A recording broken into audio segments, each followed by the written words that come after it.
une petite récapitulation concernant l'activité.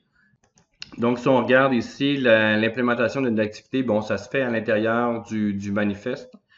Il y a des fichiers layout.xml, il y a la classe activité qui a été étendue. Donc, les méthodes aussi on create, on stop, on pause, ainsi de suite, et la notion de destruction de l'activité aussi. Donc, ça, je vais y revenir par après, mais on a à l'intérieur de notre application Android, donc évidemment, le manifeste dans lequel j'ai l'information pour dire que c'est l'activité main activité ici qui va partir en tant que main.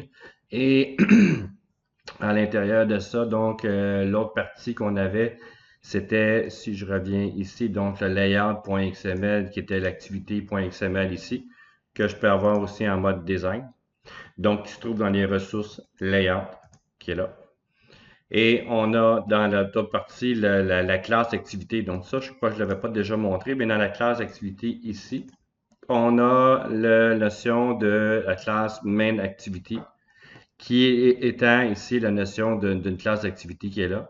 Et on a aussi à l'intérieur de onCreate, ben on a accès à, vu qu'on a accès ici, il faut étendre une classe que l'on hérite, ben il faut utiliser en Java ici le super, donc la classe super, la super classe, et .onCreate, donc c'est vraiment le onCreate de app compact activity qui était là.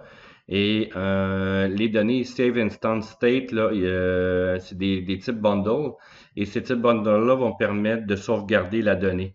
Donc, c'est comme des données étant des notions de clés-valeurs là, qu'on peut avoir. Et évidemment, pour aller chercher ces données-là, ben, on doit avoir une application, pas une application, mais une activité avec des identifiants uniques pour pouvoir retrouver les bonnes données qui vont en rapport avec la bonne activité.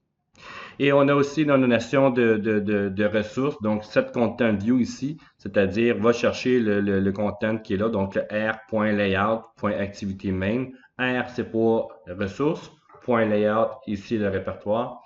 Et on a activity main qui est l'élément à afficher directement.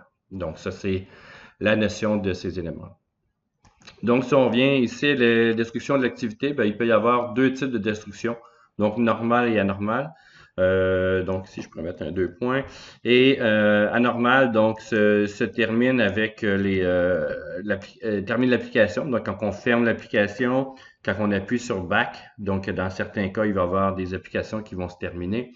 Et lors de la rotation de l'écran, c'est un peu bizarre à dire, mais quand vous faites une rotation de l'écran avec Android, ce qu'il fait, c'est qu'il termine l'application et il la redémarre.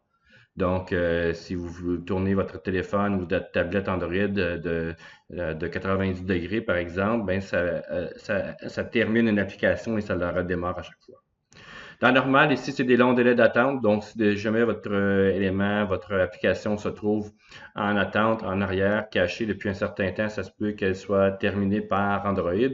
Et là, les autres éléments, c'est des problèmes avec les ressources. Autrement dit, quand Android a besoin de ressources, bien évidemment, on peut terminer l'application.